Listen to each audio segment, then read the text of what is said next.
Hey everybody, Ryan McCaffrey from IGN's Xbox team, joined by fellow podcast Unlocked superstar and all-around awesome guy, Destin Legary. Hey Ryan. Hi.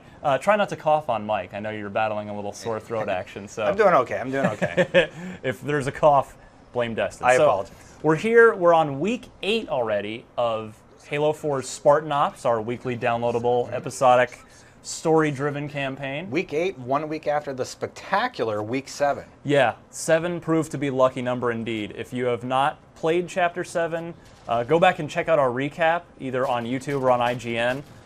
We gush a lot about it. It essentially fulfilled every bit of potential that we thought that Spartan Ops could have. Oh yeah.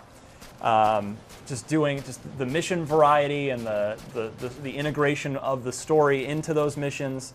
And so now we're on week 8, Destin, and unfortunately we've fallen back into some of our old traps. Yeah, reuse levels, etc. Menace, like meh-ness. Yeah. MEHNESS. Yeah. I'm with you now. So, yeah, you're right. I mean, all 5 chapters this week. You know, we've been gushing since Spartan Ops came back from its mid-season break. Episode 6, Episode 7 were all new levels, no rehashes. But this week, week 8, we are back.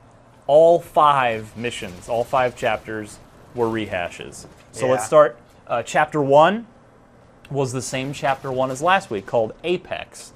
And just on last week's commentary, it was you, me, and Mitch on the commentary, and we loved how it kind of had a Halo 1 vibe. You were on the planet, but it was a very vast, like, blue sky, oceans in the distance, green hills, and you were doing lots of cool stuff.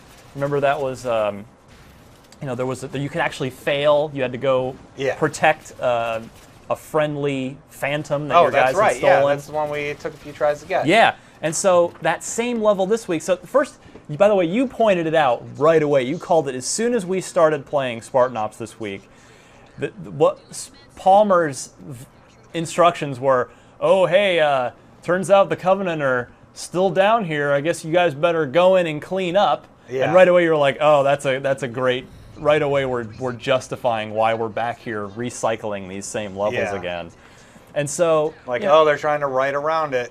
Yeah, there was no Mantis on it this week the way there was last week. There were no vehicles at all, actually. Nothing that stood out. Yeah, you just had to, like this is unique. This is kind of cool. You just had to close portals, which we've done 1,000 times before in Spartan Ops. So, yeah, Chapter 1, while it looked pretty, it just was nowhere near as impactful or as fun as it was in Episode 7. So then we moved to Chapter 2, which I had a good time in this one. This might have been my favorite one of the 5 this week. But we were back on the multiplayer map Vortex, which we've seen, which we have played Spartan Ops on before. Yeah, great map. Yeah, great map, and we had to. I've seen it before. Yeah, but great map in Spartan Ops, and of course in multiplayer when we play all the time. But we got Warthogs, and it was mainly we seemed to settled into roles. You do the shooting, and I do the driving. Which I think I had 96 kills, and you had like 20-something. 20. But they don't show the assists. I would have had 1 billion assists. You had so many wheelman medals. Yeah, I did. It was a lot of fun. So yeah, we had to go around destroying some. Like a shield generator, two shield generators, and then the thing would blow up. The cannon would blow up. Yeah, and we had some wraiths to deal with, which you would hop out and just go jump on the back of, which was a good time. Because I play stealth, so I just let's activate my stealth camo, plasma it, blow it up. Worked well. Yeah. You know, we always play on legendary, and it's a good strategy that works. So yeah, I mean, again, it was rehashed, but I did enjoy that. Vortex with Warthogs was a lot of fun. Moving to Chapter 3 was that same rocky area we saw from, I can't remember if it was last week or week 6 now. Oh, it was week 6, because last week was all on the Infinity. So yeah, from Episode 6. So let me just interrupt you there for a second. Is it bad that when you say rocky area, it's hard for me to remember which rocky area you're talking about? It's a little bad. Yeah. Yeah, I mean, I'm, of course, using the dumbest, most generic description ever. So it was, the area from week 6 with the There's little... like some spiral rock and the formations streams in running the middle. through. And here's, what'll be what'll jog your memory. In week 6, it was the level where, at the very beginning of it, you had the option to stealth kill all those sleeping grunts. Oh, remember? okay, yeah. It's that same level. So, again... Much more boring. Yeah, we did have it was. We did have a warthog, and we used it a lot, even though the driving it was kind of tight to move around. We had to take on more wraiths. Wraiths were a big theme this week. A lot of wraiths to take out. And I think this was also the first mission where we saw elites using Prothean technology. Promethean. Sorry. You're mixing your Mass Effect with your with your Halo. We were at one point getting gunned down by elites carrying scatter shots. I was like, that's not a good combination for me. That hurts. Yeah. That hurts. It was kind of cool to see them holding something else. Maybe we're building up towards something in the next 2 chapters. Yeah, maybe. Again, it was fine, but it was just like, okay, we did this. We did this 2 weeks ago.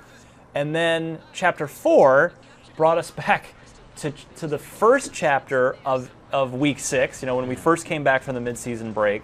That area it was just basically like literally that combat bowl. Yeah. Where it was just a ring of action with, again, 2 wraiths on either side and platforms kind of up high. It was sort of a bowl atrium style thing, and we fought our way through and had some hunters. It was fun. You and I had fun dealing with the hunters. We actually did the perfect strategy where we were on opposite sides of him, and I would shoot, and he would turn his back to you, and you would shoot, and he would turn, and the hunter would turn around. So it was fun again, but just nothing, just such a letdown from last week. It's just nowhere, none of the same sort of synergy between the story and the mission design. Not a lot of impact or unique elements. Like mission 7, like you break out of the reins right away, or is that mission 6? Episode, you mean episode? Episode 6, you're tied up. That was the beginning of 6. That was right after the mid-season break. We have all these hallmarks of taking out sleeping grunts, and I didn't really feel like, except for in the next part, I didn't really feel like there was too much like that this week. Right. So chapter 5, the final. So hold up. Episode 8, chapter 5 chapters, right? Yes. Okay. A little confusing with the naming I know, conventions. we've been doing this 8 weeks and we still can't keep it straight. Yeah. Episodes are the overarching, that's what we get each week, and the chapters are the things segments within each episode. Okay, yeah. Yes.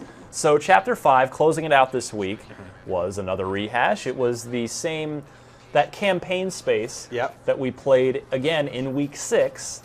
But this had a nice little interesting twist. We were tasked with defending certain points on it, and when that would happen, when we had control of the points, they were ours, and the turrets and stuff would defend. There were infrastructure turrets, laser turrets that would attack our enemies, and they actually got progressively better till finally by the end of it, we were taking out. They were on their own. The turrets were taking out phantoms. Yeah, and that was pretty fun. It was kind of fun to use the technology to our advantage.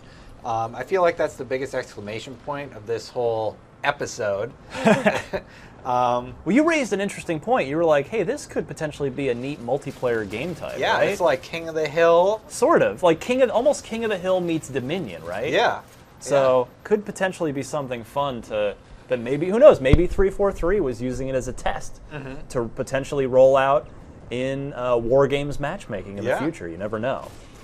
Or when they bring Firefight back. For Halo 5, it's going to happen. Yeah, I hope so. I miss Firefight. I miss Gruntpocalypse. I do too. Stuff like that. We've covered that a million times before. Sorry. So that's episode 8. Again, just hardly terrible because we just we got to a point in the first half of the season where we were so just bored, quite frankly, and it was not boring this week. But it was, there was nothing, there were no new spaces, not a single drop of new geography. Yeah, they may have written themselves into a corner, or at least kind of hurt themselves by using those spaces so much in the first 5 episodes, And then it's hard to go back to them now. They're changing day-night cycles, though, and adjusting them slightly, but we still recognize them. We recognize them from the campaign and the first half of the story. What is interesting about, of course, that's been the one constant every week, is the story with the cutscene has been interesting. And this week, improved. Spoilers, obviously, if you're listening to this, Dr. Halsey beams away. She ends up down. She voluntarily gets kidnapped. She allows herself. She sort of stages her own kidnapping by the elites, and then she unlocks that artifact that the Covenant had been working with, that Dr. Glassman, that they were forcing him to try and solve the mysteries of. She, of course, solves it in 2 seconds because she's super smart. Oh yeah. And then the elite's like, oh no, I have to be the first, because they think it's some sort of godlike, God in the machine type thing. And she's the one that runs into the laser beam, and we don't know where she is. Mystery. And on top of that, the other amazing thing that happened in the cutscene is we get an appearance. So Lasky is on the video communication talking with who I found out from a fellow Halo superfan that's read all the books here at IGN, the head of Oni. So the woman that he's talking to, that Lasky is talking to on the video screen, is the head of Oni, and she orders Halsey's assassination. Yeah. Which is crazy. And what's neat about that is, do you think that's going to be resolved in the next 2 weeks, or could that lead as something of a cliffhanger, some sort of lead-in for Halo 5, where Halsey is MIA and Chief has to find her? What if Master Chief finds out that Oni has basically put a hit out on Mom, on the creator of the Spartan program? He's going to be really pissed off. Yeah, exactly. And Lasky is known for not obeying orders. He didn't obey them in the campaign experience, and maybe he's like, I don't like this order. And maybe he's going to tell Chief, because him and Chief are pretty buddy-buddy. That's right. At the end of They Halo were 4. bros in Halo 4. And honestly, I think we've been building towards a Master Chief appearance at the end of this story. I hope so. I hope you're right. I mean, obviously he won't be playable because no, it'll be like in a final, like after you beat Chapter 10 or Episode 10. Sorry, you'll get like a glimpse or something. I'm hoping we see that. That would be amazing. So that is Spartan Ops Episode 8. For Destin Legary, I'm Ryan McCaffrey. For all of your Halo 4 coverage, Spartan Ops, War Games, DLC map packs, everything, you're already in the right place. IGN.